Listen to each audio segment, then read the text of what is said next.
नमस्कार, नवभारत टाइम्स में आपका स्वागत है। आज हम बताते हैं आपको प्रशांत किशोर ने जो नई राजनीति की शुरुआत की है, उसके पीछे क्या छिपी है। प्रशांत किशोर की बिहार महत्वाकांक्षा नई नहीं है। कांग्रेस को उबारने वाली 600 स्लाइड्स एक पत्ते की तरह थी। वो पत्ता चला नहीं। फिर विकल्प क्या था? ऐसा भी नहीं है। जब प्रशांत किशोर की बात करते हैं तो हमेशा याद रखिए कि वो कोई न कोई विकल्प लेकर चलने वाले हैं। इस मामले में भले नेता गच्चा खा जाए, पीके नहीं। अपना बिहार प्लान बताते हुए गरीबों के मसीहा लालू यादव और विकास पुरुष नीतीश कुमार दोनों के लिए जिस तरह से उन्होंने सधी हुई टिप्पणियां की, उससे इस बात का अंदाजा बखूबी लग जाता है। पीके वो शख्स हैं जो दो नाव पर पैर रख सकते हैं और किस नाव से कौन सी टांग कब हटानी है, इसकी टाइमिंग के उस्ताद हैं। जब 2017 में दुश्मन से दोस्त बने लालू नीतीश का गठजोड़ टूटा था, उसके अगले साल पीके लालू के टच में भी थे और नीतीश के भी। वो खत्म कब हुआ? जब 2018 अक्टूबर में नीतीश कुमार ने उन्हें अपनी पार्टी का उपाध्यक्ष बना दिया। 2020 में नागरिकता संशोधन कानून यानी सीएए पर मतभेद के बाद वो जेडीयू से निकाल भी दिए गए। लेकिन नीतीश भी कहते रहे और पीके भी कहते रहे कि एक अने मार्ग पर उनका बैग हमेशा पड़ा रहता है। इसलिए जब सोनिया गांधी के यहाँ दाल नहीं गली तो अभी फिर से वो बिहार लौटे हैं। सिर्फ इसलिए नहीं कि उनके पास कोई विकल्प नहीं था, बल्कि इसलिए कि ये विकल्प हमेशा उनके पास तैयार था। पंजाब, बंगाल से लेकर तेलंगाना तक प्रशांत किशोर चुनाव प्रबंधक की भूमिका में रहे। पीके ने अपने संगठन इंडियन पॉलिटिकल एक्शन कमेटी के लिए अभी हाल ही में के चंद्रशेखर राव से डील भी की है। लगभग इसी के बाद तय हो गया था कि कांग्रेस में मनचाही कद उनको नहीं मिलने जा रहे। बतौर प्रबंधक आईपैक की फौज डेटा माइनिंग तो करती ही है। पीके डंके की चोट पर कहते रहते हैं कि जो इनपुट मिलता है वही उनकी ताकत भी बनती है। लेकिन ये ताकत सियासी तौर पर किसी सूबे में उनके किसी काम की नहीं। फिर क्या? सियासत करनी है तो बिहार चलो। कांग्रेस जैसी ही शर्त पीके ने 2015 में लालू नीतीश की मिलीजुली सरकार बनने के बाद भी रखी थी। तब नीतीश ने उन्हें बिहार विकास मिशन का चेयरमैन बना दिया था। माना गया कि यह सुपर कैबिनेट की तरह काम करेगा, लेकिन शायद एक ही मीटिंग हो पाई। पर पीके ने इसका इस्तेमाल बिहार को समझने के लिए जरूर किया। यही नहीं, प्रशांत किशोर ने जेडीयू के साथ अपनी सियासी पारी के दौरान एक और डेटा माइनिंग की। ये किसी चुनाव के लिए नहीं, बल्कि युवाओं को राजनीति में जोड़ने के नाम पर हुआ। यूथ इन पॉलिटिक्स अभियान के तहत लाखों युवाओं का डेटा उनके पास है। ये जेडीयू को बूथ लेवल तक मजबूत करने के उद्देश्य से पीके ने किया था, लेकिन अब डेटा उनके पास है। यही नहीं, फरवरी 2020 में जेडीयू से निकाले जाने के बाद प्रशांत किशोर ने नया अभियान चलाया। नाम रखी बात बिहार की। इसके जरिए 6 महीने में पीके ने 1 करोड़ बिहारियों को अपने साथ जोड़ने का काम किया। इसलिए मत सोचिए कि तैयारी नई है। दरअसल पीके 2 साल से पर्दे के पीछे से ये काम कर रहे हैं। होमवर्क पूरा है और सीधे नई पार्टी न बनाकर पदयात्रा का जगन प्लान भी इसी होमवर्क का हिस्सा है। जगन इसलिए कि उन्होंने भी अपने पिता के निधन के बाद पदयात्रा से ही राजनीति की शुरुआत की थी।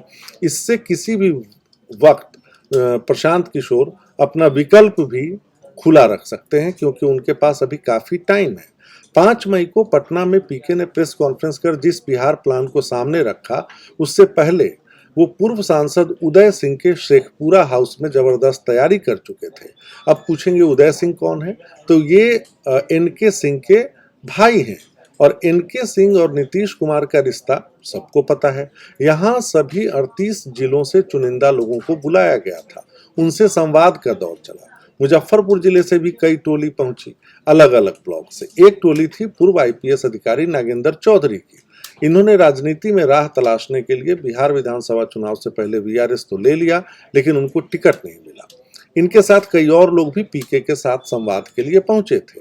पीके ने इन लोगों से बातचीत की। मेरी बातचीत वहां मौजूद कुछ लोगों से हुई।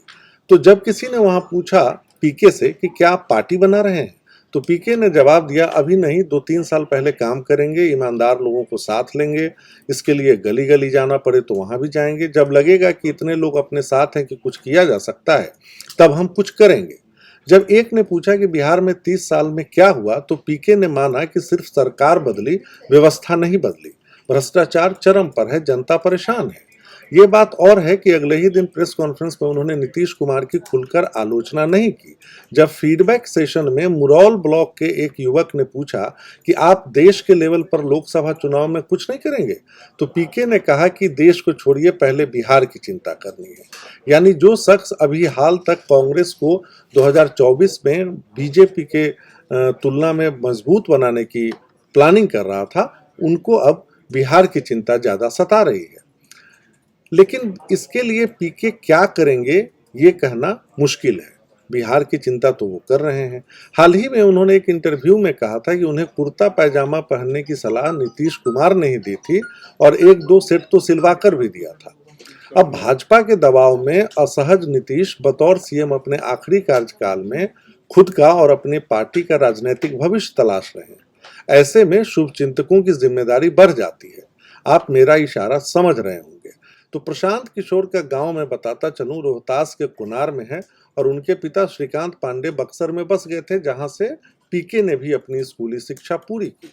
पीके ब्राह्मण जाति से हैं, ये भी सब जानते हैं।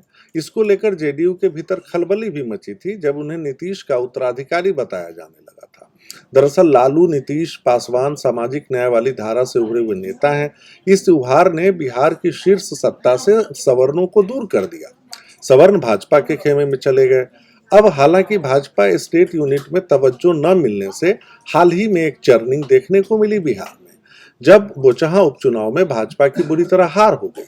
इससे नीतीश खेमा मन ही मन खुश है, क्योंकि जेडीयू पहले ही भाजपा से इसलिए परेशान है कि उसका पिछड़ा और अति पिछड़ा वोट बैंक भाजपा में शिफ्ट हो रहा है, जिसका नतीजा हम लोगों ने आखिरी विधानसभा चुनाव के नतीजों में भी देखा, जब नीतीश की पार्टी सिर्फ 43 सीटों के साथ तीसरे नंबर पर चली गई।